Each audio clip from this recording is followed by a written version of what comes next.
This is a translation of a section of the February 26th Incident Prison Diary, written by Asichi Asabi, one of the key figures executed after the failed coup d'etat of 1936, Showa 11.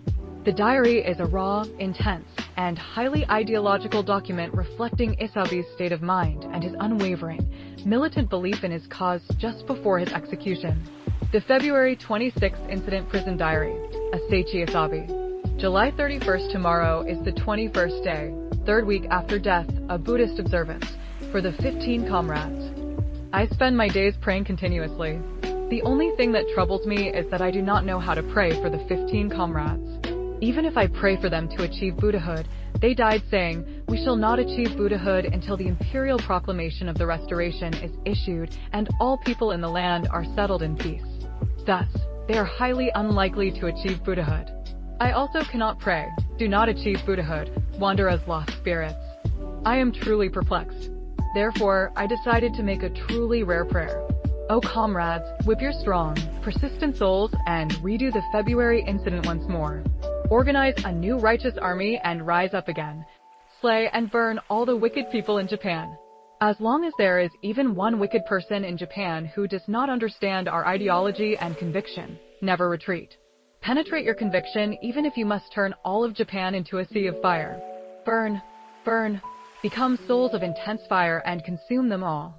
If you are still unsatisfied after burning them, split the earth's axis and shatter it into 1,000,000 pieces to accomplish your will. As night fell, the thunder and lightning intensified. A shower came. Just like the night of the 17th, gloom covers heaven and earth.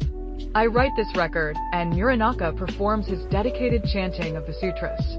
Now, the Heavenly Restoration Army, under the command of General Aizawa, Saburo Aizawa, is secretly planning the second restoration. I keenly feel that the ground forces must quickly regain their posture and hasten their preparations for battle. August 1st what? Who? How can I allow myself to be killed? I will not die. Even if 1,000 times 10,000 shots are fired, I will not die. I absolutely will not die. To die is to lose. To achieve Buddhahood is to compromise. I will not die. I will not achieve Buddhahood. I will become an evil spirit to accomplish my conviction. I will become Orasa, a malevolent demon, to destroy all the enemy class and evil rascals. My prayer grows more fervent each day. My prayer is one for not achieving Buddhahood. I am praying to become an evil spirit. I am praying to become an excellent, invincible evil spirit. I will certainly push through my will. I will not bend my conviction by a single fraction. I will carry it out completely and invincibly. I will make no compromises or concessions. My conviction is the complete realization of the outline for the reconstruction of Japan without altering even a single point or corner. The outline is the absolute truth. I will not permit anyone to criticize or destroy it. The truth of the outline can only be believed by those who are thoroughly immersed in Mahayana Buddhism. Yet, mere three-penny scholars, shallow military men, and moralistic professors who know nothing of Mahayana Buddhism, nor Hinayana, nor Confucianism, and who do not even know of the existence of the gods and Buddhas, attempt to criticize and destroy it without understanding. I am not Nichiren, yet I do not hesitate to call those who slander the outline the Onzoku, vengeful traitors of the law. There is no path for Japan other than the outline for the reconstruction of Japan. Absolutely none. If Japan proceeds along any other path, that will be the moment of Japan's downfall. Let me state it clearly, any path other than the outline for reconstruction will cause Japan's downfall. Why? Because the reform plans of the bureaucracy, the military clique, and the general staff contain terrifying content that will destroy the national polity. Meanwhile, the restorationists who advocate a return to the plane of high heaven are always considering a cooperative reform of the court and the shogunate. This is because the paths other than the outline for reconstruction are either communist revolution or restorationist revolution. I avoid excessive talking and state only the conclusion. Every single point, corner, word, and phrase of the outline for the reconstruction of Japan is the truth. It is the truth of historical philosophy. It is the true manifestation of Japan's national polity. It is the political development of Mahayana Buddhism. For the sake of the outline, even if the emperor commands me to come, I will not descend from my boat a reference to a historical tale. August 2nd, showering rain and intense thunder. Tomorrow is the death anniversary of Lieutenant Colonel Aizawa. Tonight is the night before. The Lieutenant Colonel was a truly genuine Japanese man. August 3rd, the Lieutenant Colonel's death anniversary. Chanting sutras. Japan, which killed the Lieutenant Colonel, is now suffering and flailing in agony. The wicked have plotted and killed the righteous, and now they writhe in torment, unable to bear the pangs of conscience between heaven and earth. How could those who killed a loyal subject like the Lieutenant Colonel escape their retribution? Just you wait. Just you wait. August 4th, Kita Iki. Sensei is the single greatest genius modern Japan has produced. I have no great interest in the men called great figures in history. No, it's not that I have no interest, but I can't find many whom I can truly call great. Seigo Takamori was a masterpiece, but the man he was before the Genji era is someone I cannot accept. Figures like Okubo, Toshimichi, and Kido Takayoshi are out of the question. I don't know much about figures from the Middle Ages and ancient times because they are too far removed. The only person I most respect in Japan's history is Kusunoki, Masashige, and among the figures since the Meiji Restoration, it is Kida Sensei. August 5th, the Age of Tyranny by the Sabaku, pro-shogun, faction, Governor General of Southern Chosen, Korea, Sugiyama, Inspector General of Education, Nishio Vice Minister, Terachi Minister, Usami Imperial Aide-de-camp, Suzuki Kentaro, Makino, Ichiki, Yuasa, Saionji, etc. The list is endless. Just you wait. Just you wait. I will certainly destroy you. August 6th. 1. To His Majesty the Emperor, Your Majesty's inner circle is full of traitors, Kankan, who oppress the people. If Your Majesty does not notice this, Japan will face a great catastrophe. A terrible thing will happen soon. 2. Emperor Meiji and Amaterasu Amakami, what are you doing? Why do you not help His Majesty the Emperor? 3. Japanese gods, are all the Japanese gods asleep? If you are so lazy as to be preoccupied while Japan is in this dire state, you are not Japanese gods. Isabi Ryokai will sever ties with such worthless, lazy gods. I will drive such worthless gods out of the land of Japan. It would be good for you to engrave Ryokai's words well in your hearts. Just you wait. Just you wait. August 7th, tomorrow is the 28th day, 4th week, for the comrades. The shower and thunder continue today. August 8th, the 28th day for the comrades. Chanting sutras. 1.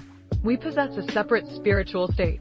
Even if the Japanese state uses its sovereign power and laws to execute us by firing squad, and still unsatisfied, reduces our flesh and blood to dust and casts us far outside the state, what remains untouched is the spirit. We possess a separate spiritual state, divine Japan. 2. We possess a separate heaven and earth of conviction. Even if the entire government and people of the Japanese state reject us as traitors and rebels, we possess a separate heaven and earth of conviction, immense Japan. 3. We possess a spiritual state and a heaven and earth of conviction. What meaning does the current Japanese state hold for us? Our true state, divine Japan, must severely punish the state of unrighteousness, faithlessness, and decadence. 4. If great justice is not clear, even if a state exists, it is not Japan. If the national polity perishes, even if a state exists, divine Japan will perish. 5. Arrest, imprisonment, execution. My body was utterly obedient. However, my soul will not obey. It will forever resist, perpetually fight, and will not yield an inch. Even if oppressed by the power of the state and coerced by the might of the military, I will maintain my indomitable soul and loudly proclaim great justice, and will not stop until I have crushed the wicked and destroyed the evil. I am the greatest malcontent, Tsunemono, in Japan. In an age when the entire world praises the military, I fought on, saying, overthrow the military. The military is the final, most solid enemy of the Restoration. Young officers should not be military young officers. Officer candidates should not be military officer candidates. Be revolutionary officers. Be revolutionary military students. Revolution is the overthrow of the military clique. Disobey your superiors. Disrupt military discipline. Do not flinch even before the military banner. This malcontents, this violent man's words came true, and now my comrades have been caught in a dragnet. If only they had believed the words of this malcontent Ryokai a little sooner, the young officers would have done even greater work in the February uprising. The next enemy will be among the current comrades. Do not be careless. The true men will be defeated by the false revolutionary comrades. The yardstick for measuring the revolution is the outline for the reconstruction of Japan. Absolutely do not be careless towards those who deem the outline unacceptable. Even if you form a united front, be constantly vigilant. And do not forget to immediately dispose of the enemy within the lion's body, the fifth column, after the united battle is over. August 9th, the phrase, absolutely unacceptable to our national polity, in the main text of the death sentence, is something I cannot agree with, no matter how I think about it. Why is striking down the traitors who violated the emperor's prerogative of sovereignty unacceptable to the national polity? Do they say it is unacceptable to the national polity because it was done with the sword? Or because it was done with military force? When someone attempts to harm the sacred body of the emperor, loyal Japanese will immediately rise up with the sword. In this case, to cut down the traitor with the sword is the duty of a mere infant. The emperor's prerogative is inseparably one with the sacred body. Therefore, isn't it the natural course of action for truly loyal and sincere Japanese to become enraged and strike down the traitors, violation of the supreme command prerogative? Who violate the prerogative? The means of striking down the traitor, whether by sword, bullet, bombing, or with many soldiers, is irrelevant. Soldiers whose loyalty is absolute will simply cut down the traitor with the sword. Those whose loyalty is clouded by self-interest and private desire will make excuses and flee. That is the only difference. Therefore, there is absolutely no basis for saying that cutting down the traitors is unacceptable to the national polity. No. To cut down the traitors who invade the emperor is the national polity. When one is thoroughly immersed in the national polity, one cannot help but cut down those who invade the national polity, and to cut them down is the national polity. During the public trial, we pressed the judges with the above logic.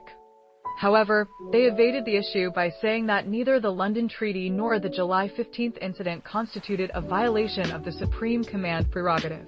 I stated resolutely, both clearly constitute a violation of the Supreme Command prerogative. This cannot be interpreted with the inadequate legal knowledge you currently possess. It cannot be understood with the judge's low-level view of the national polity. Only those with firm conviction and faith in the national polity can clearly recognize the fact of this Supreme Command prerogative violation. That is all I have to say, but I have one confession to add. The judges say it is not a violation of the Supreme Command prerogative, but upon what basis do they assert this? I strongly doubt it. Is the current state law not inadequate and sloppy, lacking even a regulation to punish the violation of the prerogative? Should you not be unable to clarify the violation of the prerogative by the London Treaty and the July 15th incident using legal sight? Furthermore, I will mention that this very public trial is a secret trial that completely suppressed our free speech and cannot be called a public trial conducted in the name of the Emperor of the Constitutional State of Japan. Is it not a fact that the distortion of military jurisprudence and the abuse of the supreme judicial prerogative are currently taking place? Is there not a reason why you cannot assert that the violation of the Supreme Command prerogative did not take place? In terms of logic, I thoroughly won. But what can be done? It is like Yoshida Shoin, preaching great justice during a Tokugawa shogunate trial. No, it is worse than that. They are suppressing us from above in the name of the emperor. I must inform His Majesty the Emperor of this situation. There is no greater disgrace to the emperor's virtue than the self-serving and presumptuous rascals who do not know the national polity. These anti-national polity traitors dare to call us absolutely unacceptable to our national polity, and so on. I have lived and embodied the Kanjihan chapter of the Lotus Sutra. August 10th, I am absolutely not a traitor. I am the most loyal man in Japan, so please do not pay any attention to what the village mayor says, or the ward chief says, or the police chief says, or the common people say. The moral fiber of the present-day Japanese has completely rotted, so they do not understand true loyalty. True loyalty, such as ours, will not be understood by the public until 20 or 50 years from now. I am worried about whether Mamoru, his child, is being bullied at school. Please thoroughly teach Mamoru that his uncle is the most loyal man in Japan. When my bones are returned, please consult with Tomiko, his wife, and bury them wherever it is convenient. If the police or government officials interfere and complain, you absolutely must not bow your head. If you bow to them, I cannot achieve Buddhahood. I would be failing the ancestors and the descendants of the Asabi family if I allowed the village mayor or the ward chief to utter a single complaint or touch Isabe Asaichi's remains. Do not do the funeral secretly, but conduct it grandly and publicly. You must not lose. You absolutely must not lose. I want you to conduct the funeral with the intention of using my remains as a shield to fight the village mayor, the police, the prime minister, and all of Japan. I want you to lead the Asabi family and assert my loyalty to the end. The above is a passage from a letter addressed to my older brother, and the parts in parentheses were deleted by the prison warden. We are not allowed to assert justice to anyone now. They do not even permit a letter to my older brother concerning my remains to pass. The prison said, to allow this sentence is to imply the warden's recognition. Not allowing it, because allowing it implies recognition, means denying it. It means denying our justice. August 10th, did His Majesty the Emperor truly kill 15 unmatched loyalists? And has His Majesty surrounded himself with traitors whom the people hate the most, leaving everything to their every whim? Your Majesty, nowhere in Japan will you find anyone who thinks of the country and Your Majesty as much as we, the comrades, do. Why do you persecute such loyalists? You must not say, I know nothing of the circumstances. You are executing 15 officers by firing squad. You are killing them. You are killing Your Majesty's own children. Killing is not a simple matter. It must have reached Your Majesty's ears. If it reached your ears, why did you not fully investigate the circumstances? Why did you not dismiss the unrighteous subjects and seek out loyal and fervent men among the people to hear the circumstances? What a failure of governance. If you do such things repeatedly, the Japanese people will come to resent Your Majesty. Ryokai does not lie or flatter. Thinking deeply about Your Majesty and Japan, I must say the above matters, for otherwise, I fail my duty as a subject. Therefore, I speak to Your Majesty without the slightest embellishment. Your Majesty, Japan must not be an autocratic state of the Emperor. I absolutely cannot permit it to be an autocratic state of the elder statesmen, genro, and aristocracy. Japan since Meiji has been an integral constitutional state of the monarch and the people, centered politically on the emperor. To put it more simply, it is a modern democratic state centered politically on the emperor. Because it is a national polity that must be such, it permits no one's dictatorship. Yet, what is the spectacle of the Japan of today? Is it not an autocratic state of the genro, elder statesmen, aristocracy, military clique, political parties, and zaibatsu, centered politically on the emperor? No, no. Observing closely, this dictatorship of the privileged classes is even neglecting the emperor. It is making the emperor a Roman pope. It is making him a robot and continuing their self-serving and arbitrary actions as they please. The people across the mountains and shores of Japan are groaning under this dictatorship. Your Majesty, why do you not look more upon the people? 90% of the Japanese people are withered by poverty and lack the energy to be angry. If Your Majesty absolutely refuses to hear Ryokai's plea, there is no other recourse. Ryokai will have to strike down the traitors in Your Majesty's inner circle again. This time, I will sneak into the imperial palace and surely strike down the treacherous court officials even in Your Majesty's presence. Perhaps Your Majesty will not notice unless something happens that stains your very presence with blood. This is a sad thing, but for the sake of Your Majesty and the imperial ancestors, it cannot be helped. Ryokai will certainly do it. Your Majesty, who accepted the wicked officials' petitions and executed loyal children by firing squad, cannot escape being called unwise. If you repeat such unwisdom, you will incur the wrath of the gods. No matter who Your Majesty is, if you stray from the path of the gods, the fate of the imperial reign may end. The February incident occurred because you allowed such monstrous national traitors who violated the supreme command prerogative to be close to you. Sugoya, Tomio, and Aizawa made their determined stand to protect the national polity and the supreme command prerogative. Yet, Your Majesty, the core figure, does not thoroughly investigate the circumstances and continues to heed the traitors. That is why Japan is not governed well, is constantly unstable, and the privileged classes are always aiming to take advantage. Your Majesty, Ryokai, facing death, appeals to Your Majesty's sagacity. I humbly pray that you will clearly perceive Ryokai's heartfelt loyalty. The only thing I constantly think about in prison is Your Majesty. If only your majesty stands firm, Japan will be fine. Please summon the comrades to your side quickly. August 12th today is the death anniversary of the 15 comrades. Last month, the 12th was a tragedy in Japanese history. The comrades woke up, sang the national anthem Kimigeo, and offered silent prayers, harmonizing with Shibukawa's Zensuk, usual sutra chanting. Muranaka and I could barely hear their voices from our separate cells. A while after breakfast, cries of Banzai, Banzai began to rise frequently. They were the tragic, final cries. Cries of resentment. Cries squeezed out with blood. Laughter was also heard. The sound was truly grim. It was a sound incomparable even to the cackling of an evil spirit. It was laughter that came from the end of tears, born of clear, extreme rage, resentment, and indignation. It was dry, clear laughter with no moisture at all. It was laughter at the extreme of sadness, worse than tears of unbearable joy, an indescribable laugh. I thought it would be easier if I could cry at a time like this, but far from crying, not a single tear came out. I felt dry and dazed, and somehow I felt faint, wanting to cackle like a lunatic without meaning. Around 8:30 a.m., I heard the rapid gunfire. Pan, pan, pan. Each time, I felt a chest-beating pain. I was too agitated to remain still, so I tried to recite a poem, but my voice wouldn't come out right, so I stopped and just walked around the room, muttering something. I didn't have the mental, yoyu, composure to chant sutras. It seemed to have mostly finished by noon. In the afternoon and evening, the guards came frequently. They cried without speaking. They cried saying that the military's actions were too cruel. They cried saying, "You're great. The young officers are certainly greater than anyone else in Japan." They cried saying, "The world will surely change.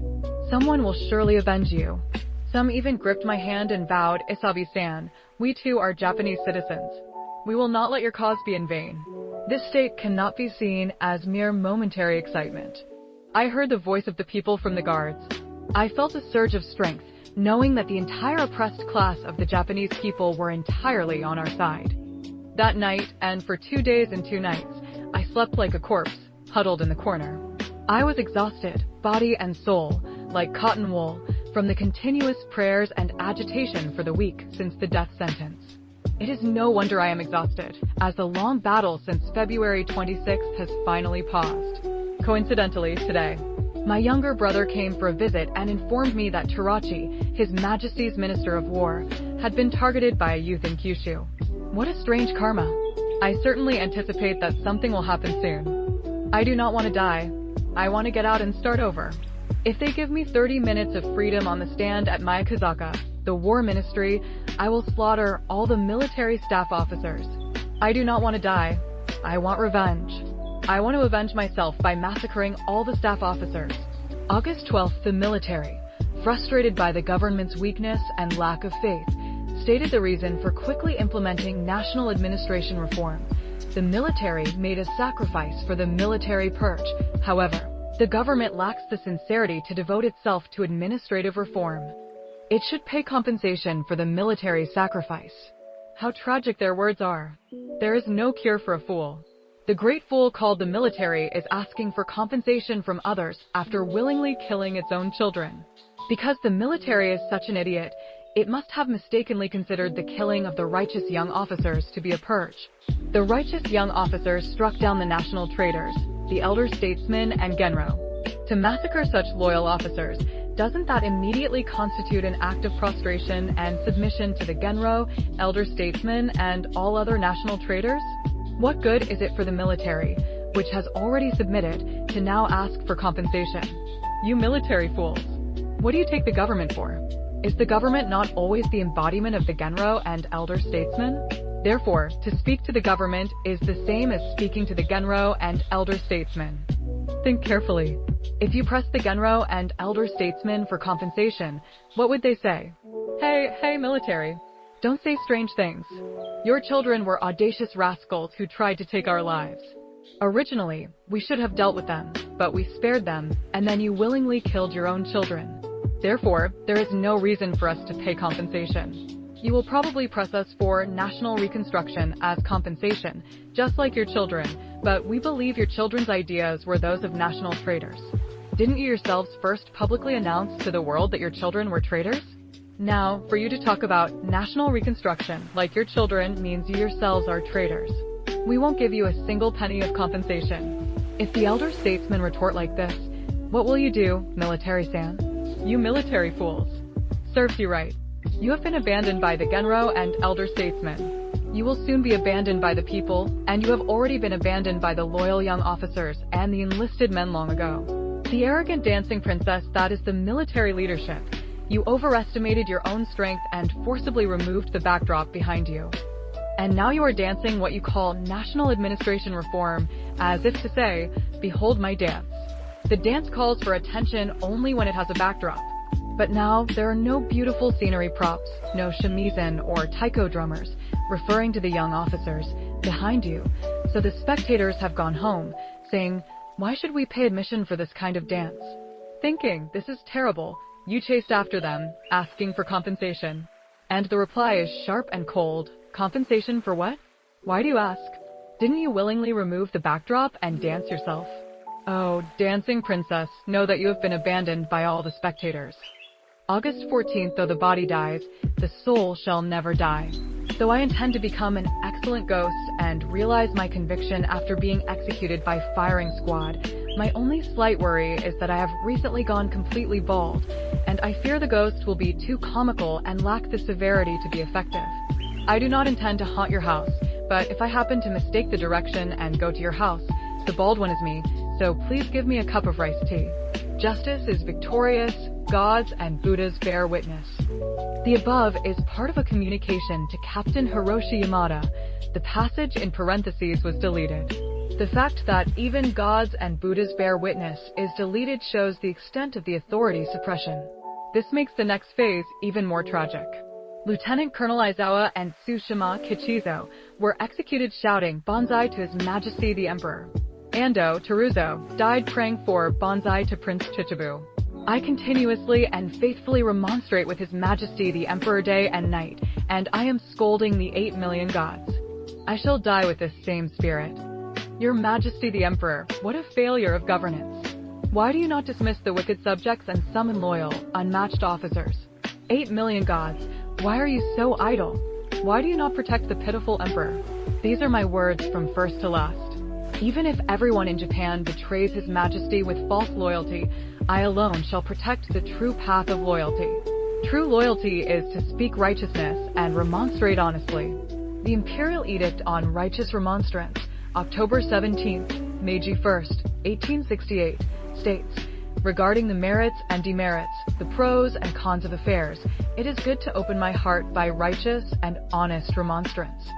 August 15th, Miranaka, Ando, Koda, Korihara, Tanaka, and all the other 15 comrades are great, divine, and good men. But I am the exception. I am a wicked man. Therefore, I simply cannot interpret things with good intentions and honesty. Regarding the so-called Imperial Edict, I alone disregarded it from the very beginning. My true thought was, who would obey a phony Imperial Edict? Even in prison, I simply cannot follow the prison rules at all. The comrades advised me that I would be laughed at later if I didn't follow the prison rules and remained quiet, but their advice does not resonate with me. Who cares if I am laughed at later? It is enough if I utterly smash the prison rules. Let others become gods of goodness. I alone will become a god of evil and take my revenge.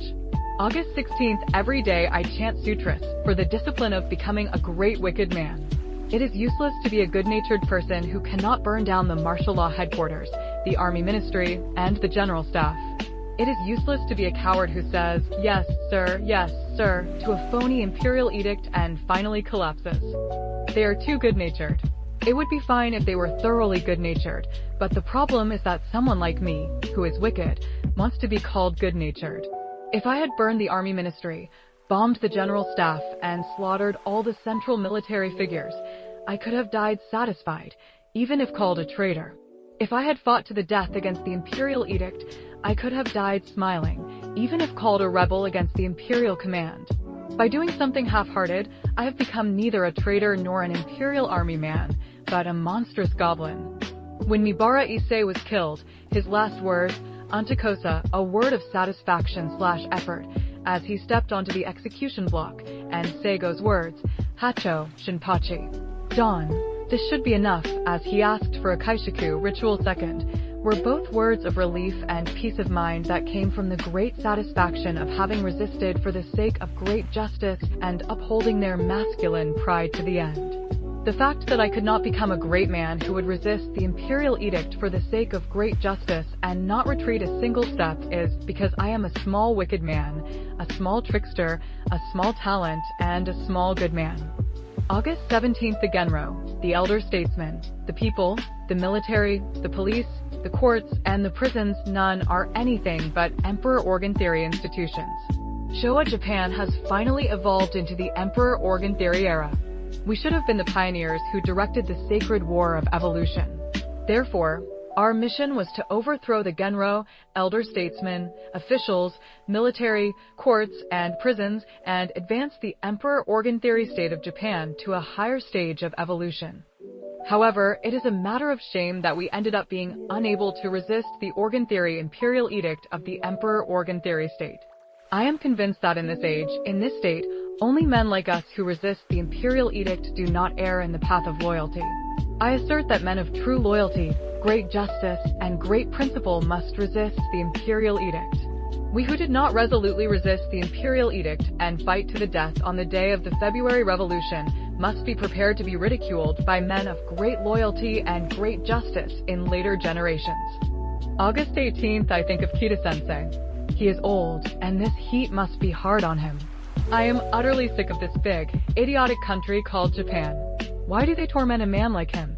What good does it do Japan to put sensei in prison? I want sensei Mr. Nishida and Messrs. Suganami and Ajishi to survive in Japan for a while, no matter what happens. Sensei, please take care of your body, and somehow please get out of prison. I pray for the earliest possible release of Sensei and Mr. Nishida. If my prayers are ineffective, I will fight another war in heaven. The state I envision in my mind nowadays intends to conquer and destroy this corrupted Japan. What is this rotten Japan? It must perish as soon as possible. O Japan, persecuting comrades who are as great as gods, you have fallen to the level of a demon. August 19th, I think of Mr. Nishida Mitsuji. He is a great talent of modern Japan. Even in his officer candidate days, he harbored worries for the future of the nation and plunged into the vortex of the reform movement. Since then, for 15 years, he has consistently fought against all power, might, unrighteousness, and injustice without wavering. In the camp of the reform movement, where people often fawn over authority and succumb to might, forgetting their principles and changing their assertions without a blush, a man of such indomitable conviction as he is truly non-existent. The reason for his greatness is not merely that he is an experienced senior in the movement, nor only that he does not bow down to the privileged class. He is revolutionary in his entire being, from his bones and marrow to his veins, muscles, and skin. This is the point that permits no one else to follow. Every phrase and action of his is revolutionary. He never compromises. That is why he has many enemies. Yet, he holds his principle firm amidst this majority of enemies. The more enemies he has, the more resolutely he acts, yielding not an inch. This conviction is something I cannot find in any other comrade besides him. I am deeply concerned that for the sake of revolutionary Japan, we must not lose this man alone, even if we lose tens and hundreds of comrades. August 20th, the 49th day, a Buddhist observance, for Lieutenant Colonel Aizawa. I pray. August 21st, the outline for the reconstruction of Japan is the absolute truth. I will not permit the destruction of a single point or corner. Many of the comrades who died this time lacked a thorough understanding of the outline for reconstruction, and almost all of the remaining comrades are vague and arrogant. Therefore, I leave the instruction that for the sake of revolutionary Japan, the comrades must be focused on advocating the truth of the outline. The outline is the Quran of our revolutionary party. A Muhammad who only has the sword but not the Quran is contemptible. Comrades, how can you forget the Quran? Do not say, the outline is generally good, but the wording is poor. Do not make excuses by saying, democracy is not the right word. Assert every word and phrase of the outline with dignity. Do not make concessions on a single point or corner. and especially assert that Japan since Meiji has been a modern democratic state and destroy all enemy classes. August 22nd, Great Supernatural Power. August 23rd, I read the conclusion, National Rights, the Introduction, Pure Socialism, and the Introduction to the National Polity Theory from the Outline for the Reconstruction of Japan, along with the Lotus Sutra, Morning and Evening. Through this, I will defeat all enemy classes. Japan, the first-class country of official tyranny. There are none as tyrannical as our officials. Even the lowest of the low officials swagger and oppress the people. There are extremely insolent ones even among the prison guards. These rude low-level officials are especially arrogant towards civilian comrades. I cannot remain silent for even a moment under unrighteous oppression. In the early days of confinement in March, when they treated us as national traitors and rebels, I was so enraged that I nearly punched them. Recently, I have seen one or two of these thoughtless low-level rascals engaging in rude conduct and oppression again. I will endure it for a while now, but if I get the chance, I want to beat them to death. These unwise low-level rascals became the dogs of the privileged class, oppressed righteous patriots, and even assisted in the firing squad executions. August 24th. 1. I hear that Hiroshi Yamada's illness is not good. I pray for him. His agonizing sickness is probably greater than my being executed by firing squad. Why does heaven torment such a resolute, sincere, and truly good man? 2. This great fool called Japan is cutting off its own limbs and writhing in pain. 3.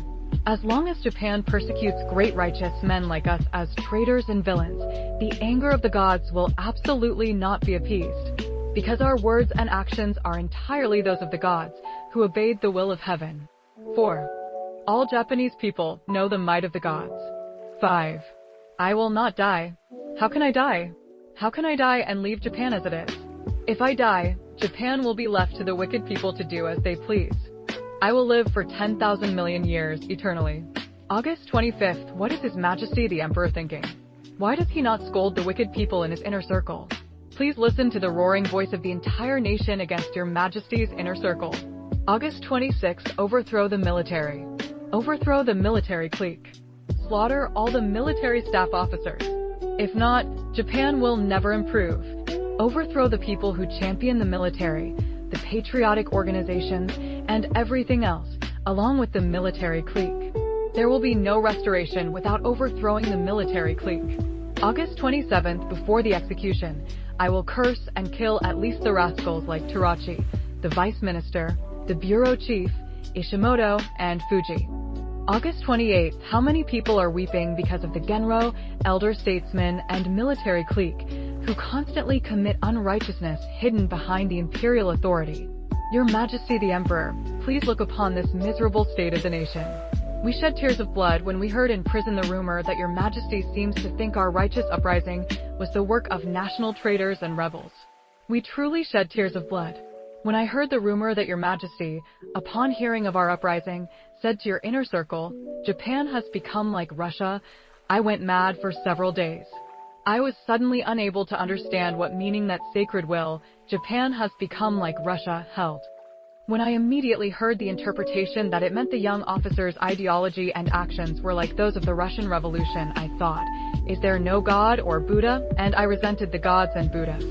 But neither I nor the other comrades will continue to weep quietly. We will not weep ourselves to sleep. We will get angry and rise up in indignation. My rage now pierces the heavens. My spirit has now heightened to the point where I scold His Majesty the Emperor. Therefore, I scold His Majesty from morning till night every day. Your Majesty the Emperor, what a failure of governance. What a disgrace. Apologize to the imperial ancestors. August 29th, the 49th day for the 15 comrades. I am overwhelmed with emotion. Since the comrades departed, the world has changed. Ishimoto, Tozo, became the military affairs section chief. Terachi remains the minister. Minami, Jiro, is the governor general of Korea. Suzuki Kantaro, Makino, Saionji, Yuasa are all increasing their influence.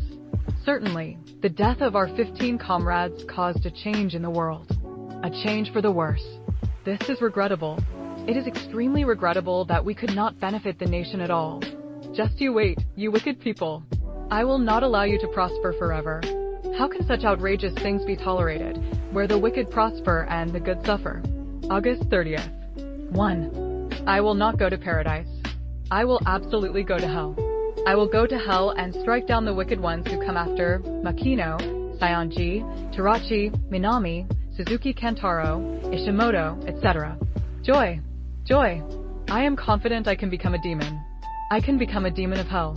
Now is the time to cultivate a firm soul and become a cruel, fierce demon. I will become an evil spirit without a drop of tear or blood. 2. When it is inconvenient for them, they label righteous men as traitors and forcibly kill them. Then, before their blood is even dry, they bestow posthumous honors and erect stone monuments and eulogies for their own convenience. How utterly ridiculous. Stop this nonsense. I despise being displayed as a loyal monument for tourists. Furthermore, I absolutely detest being used as a tool by those who bestow honors upon us to cover up their evil deeds and protect or advance their own positions. My ideology, conviction, and actions are not made righteous by the erection of bronze statues, stone monuments, or the bestowal of honors. They are righteous from the beginning. They will be righteous for thousands of years. Do not say foolish things like traitor, heretic, or mistake of loyalty and rebellion. And also, do not say foolish things like loyal subject, stone monument, or posthumous honors. Revolution is the principle of non-duality between loyalty and rebellion. Yes, that is it. We are neither traitors nor loyal subjects. August 31st, there are dogs of the shogunate, Bakufu, even among the prison guards. You fools. Just you wait. You are a despicable informer. There are extremely bad guards. But there are also true patriots among them, men whom I would like to make a minister.